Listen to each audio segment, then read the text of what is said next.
जितने शास्त्र पढ़े उनमें ऐसा हमने कोई विधान आज तक कहीं नहीं पढ़ा कि कोई स्त्री भागवत की साप्ताहिकी अनुष्ठान करे। कई कारण हैं जिनके कारण वो अनुष्ठान सम्यक रूप से पूर्ण करने का अधिकार नहीं करती। राधे राधे दोस्तों, स्वागत है आपका एक और धमाकेदार वीडियो पर। दोस्तों, मासिक धर्म को लेकर इस समय सोशल मीडिया पर बहुत ज्यादा शोर हल्ला हो रहा है। मासिक धर्म का सही नियम क्या है और मासिक धर्म में क्या करना चाहिए, क्या नहीं करना चाहिए।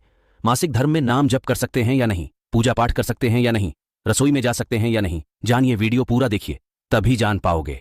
हमने जितने शास्त्र पढ़े उनमें ऐसा हमने कोई विधान आज तक कहीं नहीं पढ़ा कि कोई स्त्री भागवत की साप्ताहिकी अनुष्ठान करे। कई कारण हैं जिनके कारण वो अनुष्ठान सम्यक रूप से पूर्ण करने का अधिकार नहीं रखती। जैसे अनुष्ठान हुआ और वो मासिक धर्म से युक्त हो जाती है, अब वो अनुष्ठान कैसे पूर्ण करेगी? क्योंकि स्त्री शरीर में रजस्वला धर्म आता है और वो आपने अनुष्ठान लिया, अचानक क्रम बदला और वो हो गया, तो फिर कैसे मंच पर उस भागवत पर हम जाकर के वो लीला कथा का वर्णन करें? इस तरीके के बहाने बना दिए गए। दूसरा, जब आपको बाहर निकलने के लिए कहा जाता है, पहले व्यवस्थाएं वैसी नहीं थी। आज सब कुछ है, चाहे आप पैड्स ले लीजिए, आप और भी कई तरीके की अच्छी चीजें, सब आप नॉर्मली वर्क कर सकते हो। पहले कुछ भी नहीं था, तो पहले क्या करें? तो आपको घर के अंदर ही बंद रहना पड़ता था। आप जिस तरह के कपड़े इस्तेमाल करते थे, तो ऐसे रीजंस थे नहीं करने के। बीच वाले आके काम खराब करते हैं। इतना शुरुआत जिसने की उसने एक अच्छे रीजन से की, बीच वाला आके काम बिगाड़ देता है। उसने बिगाड़ दिया ये बोल के अछूत है, ये है, वो है। भाई 9 महीने एक लड़की जब बच्चा पैदा कर रही होती है, वो पीरियड से नहीं होती है। और कहा भी जाता है ना कि बच्चे को खून से सींचा है। 9 महीने उसको पीरियड्स नहीं आ रहे, उस खून का इस्तेमाल तो हो रहा है ना बच्चे को सींचने में। अगर आपको लग रहा है वो खून इम्प्योर है, आप में से जितने हम सब बैठे सब इम्प्योर है, उसी खून से सबको सींचा गया है, इसलिए वो 9 महीने नहीं हुई। बाकी जो लास्ट में बचता है वो नेक्स्ट 40 दिन में निकल जाता है। तो इम्प्योर तो हो ही नहीं सकता। द्रौपदी जी के लिए वो उस वक्त रजस्वला अवस्था में थी जब भगवान आए। भगवान ने टच करने से पहले नहीं सोचा कि रजस्वला अवस्था में है। आप और हम कौन होते हैं सोचने वाले, ये मत करो वो मत करो। तो ये बातें बनाई गई। पहले रीजन अलग थे, सेफ्टी पर्पस था, आराम के लिए था, खान पान का पर्पस था। अब ये सब नहीं है। गांव का एक बच्चा जानता है इस बात को कि जब स्त्री का अपना धर्म हो तो विश्राम करे, पूजा, रसोई, अनुष्ठान इनसे दूर रहे। ये विधान है। अब यहां उदाहरण दिया जाएगा कि द्रौपदी जिस समय रजस्वला थी उस समय भगवान समा गए। अरे ओ, क्या स्थिति थी द्रौपदी की उस समय?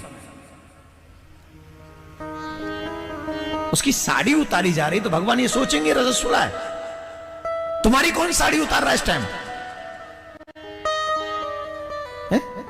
उस समय द्रौपदी की जो कंडीशन है, भगवान है वो तुम्हारी तरह और मेरी तरह नहीं है।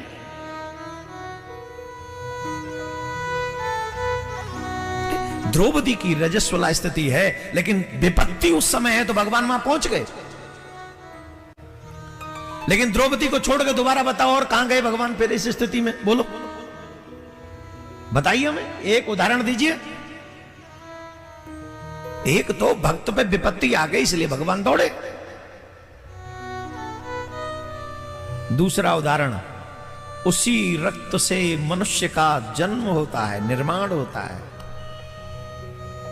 ये प्रकृति का नियम है, मेरा और तुम्हारा नहीं है। जिस प्रकृति ने उस रक्त से मनुष्य का निर्माण किया है, उसी प्रकृति ने ये हमको कहा है, डोंट डू दिस। उसी पुराण, वही धर्म का ये आज्ञा है, स्पेशली आज्ञा है कि आप रसोई में नहीं जा सकते उन दिनों में, आप पूजा में नहीं जा सकते उन दिनों में। आज अगर हम इस व्यासपीठ पर बैठकर गलत विचारों को हम व्यक्त करेंगे तो आने वाली पीढ़ी धर्म से दूर हो जाएगी और धर्म को अधर्म को धर्म समझ के अधर्म करने लग जाएगी। ये हमारी जिम्मेदारी है। हमें शास्त्रों का पूरा ज्ञान होना चाहिए। आजकल ये तमाम क्वेश्चन आंसर होते और हम उल्टा सीधा कोई भी जवाब देते हैं। अगर आंसर न मालूम हो तो चुप रहो, लेकिन अधर्म को धर्म बना के साबित मत करो। इससे बहुत बड़ा फर्क पड़ेगा। आने वाली पीढ़ी समझेगी कि जब ऐसे धर्माचार्य ऐसा बोल रहे हैं तो यही सच होगा। और आपस में बैठकर चर्चा करना तो हमने सुना है, जैसे आनंदमयी माता, उड़िया बाबा और भी संतों के बीच में बैठकर भगवत चर्चा परस्पर हो रही है, सभा लगी हुई है और चर्चा घंटे 2 घंटे भगवत चर्चा हो रही, उसका तो प्रमाण मिलता है। शास्त्रों में आता है याज्ञवल्क्य से गार्गी जी प्रश्न उत्तर कर रहे हैं, चर्चा कर रहे हैं, ऐसा तो पाया गया है। लेकिन अनुष्ठान का अभी तक हमें पता नहीं। अगर कहीं हो तो हम मानने के लिए भी तैयार हैं, क्योंकि निगम अनुशासन के अंतर्गत सब हैं। अगर कहीं शास्त्र में है और हमने नहीं पढ़ा, कोई हम सर्वज्ञ तो है नहीं, जितना हमें ठाकुर जी ने ज्ञान दिया उतने ही हम जानते, जितना जनाया उतने ही जान पाते।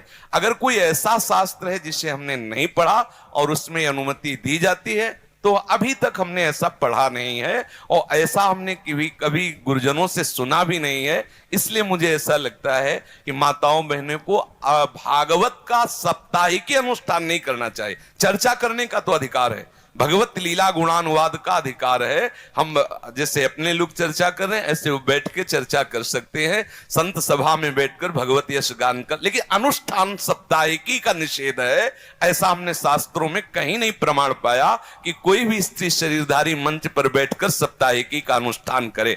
अब उसका परिणाम क्या होता है ये तो सर्वज्ञ भगवान जाने। उसका परिणाम क्या होता है इतना जरूर हम कह सकते हैं कि अमंगल तो होगा नहीं, क्योंकि भगवत चर्चा करने वाले का अमंगल नहीं हो सकता, ये तो पक्का है। ये बात जरूर है कि वो अनुष्ठान मंच का विधान नहीं हमने पढ़ा है, लेकिन ये जरूर है कि कैसे भी किसी भी तरह से भगवत यश श्रवण या कथन किया जाए उसका अमंगल नहीं हो सकता, ये हम बता रहे हैं। परिणाम क्या होगा ये ठाकुर जी जाने, क्योंकि वो परिणाम का ठीक निर्णय वही धर्म का कर सकते हैं। अपनी भावना से इतना जानते कि मंगल भवन का यश गाने वाले का कभी अमंगल नहीं हो सकता है। हाँ, ये नहीं करना चाहिए ऐसा शास्त्र में प्रमाण है कि इन कई कारण हैं ऐसे जिससे वो अनुष्ठान नहीं किया जा सकता। अगर कोई ऐसा हमें प्रमाण दिखा दे तो हमें उसमें कोई परेशानी नहीं। आपने प्रश्न किया, इसलिए शास्त्रीय विधान ऐसा है कि स्त्री साप्ताहिकी भागवत का अनुष्ठान नहीं कर सकती। तात्पर्य मासिक धर्म में, शौच में नहीं। अगर आप लेटरिन गए हैं तो आपको पवित्र होना है, उस समय नाम जप करो राधा वल्लभ श्री हरिवंश। कपड़े पवित्र, शरीर पवित्र, तब। अब जैसे मासिक धर्म में माताएं बहनें कई दिन का होता है तो पवित्र कपड़े आदि पहने हुए हैं, अंदर ही अंदर जप सकती, बाहर कोई माला से या ठाकुर सेवा आदि के लिए 3 दिन तो निषेध ही रहता है। तो अगर आपका तात्पर्य मासिक धर्म से है तो कर सकती हैं, अगर आपका तात्पर्य लेटरिन आदि की अपवित्रता से है तो नहीं कर सकते। उस समय नाम जप करो, 15-20 मिनट नाम जप करते हुए अपना जो दिनचर्या में शौच आदि की पवित्रता है उतने ही वस्त्र पहनो जितने धो सकते हो। बाथरूम में तो ऐसी व्यवस्थाएं होती है कि पर्सनल होता है, आप बंद करके वैसे फिर पवित्र होके फिर वस्त्र धारण करो, बाहर आ जाओ। जब आपका मासिक धर्म आए उस समय भी आप भगवान को स्पर्श नहीं करना, पर भगवान का नाम तो जपते ही रहना है। नाम